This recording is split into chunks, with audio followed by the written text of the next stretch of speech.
दोस्तों, आप सभी का बहुत बहुत स्वागत है। लोकसभा चुनाव 2024 में किसकी सरकार बन रही है। लोकसभा चुनाव का आया सबसे ताज़ा फ्रिज चौंकाने वाला ओपिनियन पोल 2024 में किस पार्टी की सरकार बनेगी, बीजेपी की बनेगी या फिर कांग्रेस की। आइए जानते हैं आपको क्या लगता है। आप कमेंट करके ज़रूर बताना किसकी सरकार बनने जा रही है। इस वीडियो को लाइक करें, शेयर करें, चैनल को सब्सक्राइब करें। लोकसभा में 543 सीट हैं। अब 543 में से 272 सीटें चाहिए सरकार बनाने के लिए। तो देखते हैं किसको मिलती हैं कितनी सीटें किस प्रदेश में। उत्तर प्रदेश की बात की जाए तो 80 सीट है यहाँ पर, और सबसे ज़्यादा सीटें हैं लोकसभा की उत्तर प्रदेश में। यहाँ पर एनडीए यानी बीजेपी गठबंधन को 54 सीटें मिल रही हैं, और इंडिया यानी कांग्रेस का गठबंधन इनको 26 सीटें मिलने की उम्मीद है। महाराष्ट्र में 48 सीटें हैं, एनडीए को 20 सीटें, इंडिया गठबंधन को 28 सीटें मिल सकती हैं।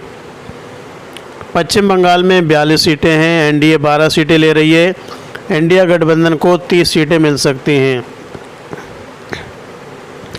बिहार में 40 सीटें हैं, एनडीए को 12, इंडिया गठबंधन को 28 सीटें मिल सकती हैं।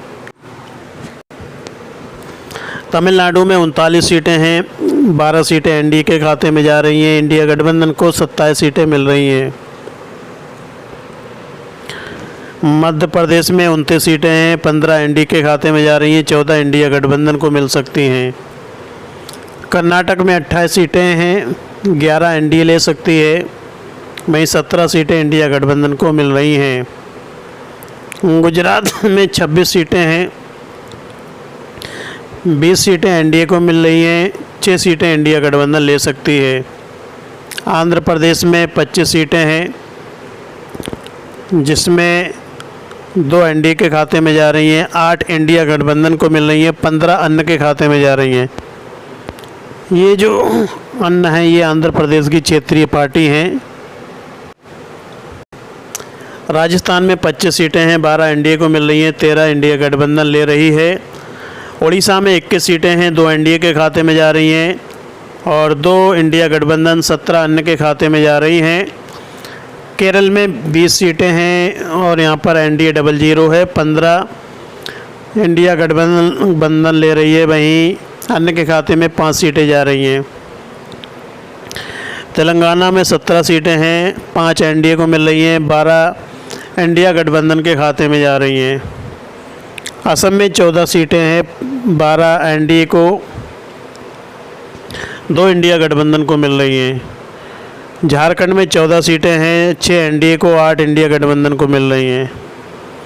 पंजाब में 13 सीटें हैं, 3 एनडीए, 10 इंडिया गठबंधन को मिल रही हैं। छत्तीसगढ़ में 11 सीटें हैं, 3 एनडीए को, 8 इंडिया गठबंधन को मिल रही हैं। हरियाणा में 10 सीटें हैं, 5 एनडीए, 5 इंडिया गठबंधन को मिल रही हैं। दिल्ली में 7 सीटें हैं, 2 एनडीए ले रही है, वहीं 5 इंडिया गठबंधन ले रही है। जम्मू कश्मीर में 6 सीटें हैं, 3 एनडीए, 3 इंडिया गठबंधन को मिल रही हैं। उत्तराखंड में 5 सीटें हैं, 2 एनडीए, 3 इंडिया गठबंधन ले रही है। हिमाचल में 4 सीटें हैं, 1 एनडीए, 3 इंडिया गठबंधन को मिल रही हैं।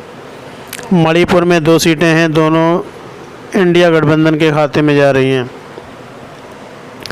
अरुणाचल प्रदेश में 2 सीटें हैं, दोनों एनडीए ले रही है। मेघालय में 2 सीटें हैं, 1 एनडीए, 1 इंडिया गठबंधन। त्रिपुरा में 2 सीटें हैं, 1 एनडीए के खाते में, 1 इंडिया गठबंधन के खाते में। गोवा में 2 सीटें हैं, 1 एनडीए के खाते में, 1 इंडिया गठबंधन के खाते में जा रही है।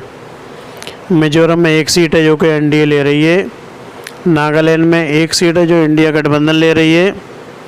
सिक्किम में 1 सीट है जो इंडिया गठबंधन के खाते में जा रही है। केंद्र शासित प्रदेश 6 सीटें हैं, जिसमें 3 एनडीए के खाते में जा रही है, 3 इंडिया गठबंधन को मिल रही है। तो ये हुआ 543 सीटों का सर्वे।